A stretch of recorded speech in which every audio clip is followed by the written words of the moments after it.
C'est sur le circuit de Saint-Amand qu'a lieu la 5e et dernière manche du nouveau championnat de France junior, mis sur pied cette année par la FFSA. C'est un budget connu,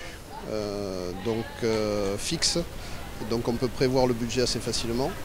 Au côté mécanique, on ne s'occupe absolument de rien, donc pour les parents qui sont habitués à faire à la fois coach, mécano, ça fait beaucoup moins de travail. Et c'est surtout le côté clé en main et on sait que les enfants sont bien encadrés. Les kartings identiques sont entretenus par la FFSA Academy. Comme vous l'avez vu, tous les pilotes bénéficient du même châssis et intervertissent les moteurs 5 fois par course, par meeting. Donc, ce qui donne une équité qui est quand même la plus haute possible dans le monde du kart et ce qui permet à tout le staff de vraiment faire travailler les pilotes et de faire progresser l'être humain, le pilote. La détection et la formation de ces jeunes âgés de 12 à 15 ans est la mission prioritaire de la FFSA. Le championnat répond aux objectifs qu'on s'était fixés sur 2 éléments notamment. Le premier, c'était essayer d'emmener les meilleurs du championnat vers un championnat international au KJ. Et on a vu lors de la sortie de la manche de l'Europe au Mans que les meilleurs du championnat étaient capables de faire jeu égal avec les meilleurs pilotes internationaux. Donc ça, c'était le premier objectif.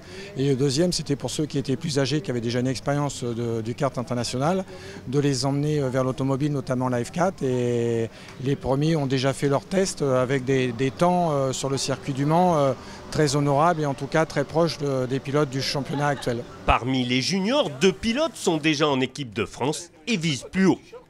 Mon objectif, ce serait de pouvoir gagner un titre européen ou même mondial. Je vais faire sans doute une saison internationale en OKJ.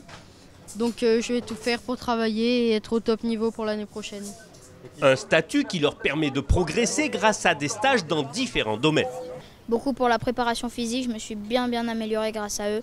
Ça m'apporte quelques conseils sur mon pilotage et c'est déjà beaucoup.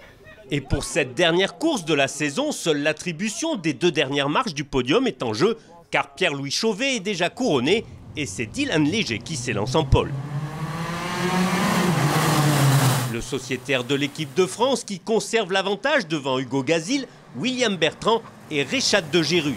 Sami Mektounif, poussé dans le bac à gravier, perd déjà toute chance de victoire.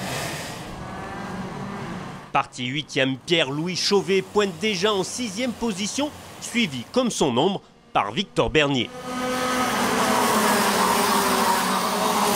Et alors que les 4 premiers se disputent la victoire, le peloton de chasse recolle au leader.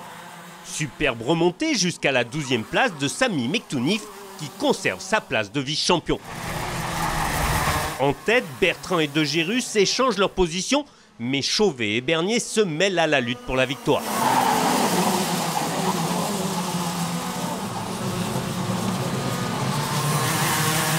C'est Victor Bernier qui fait la meilleure opération. Il passe Pierre-Louis Chauvet et William Bertrand pour s'attaquer à Hugo Gazil.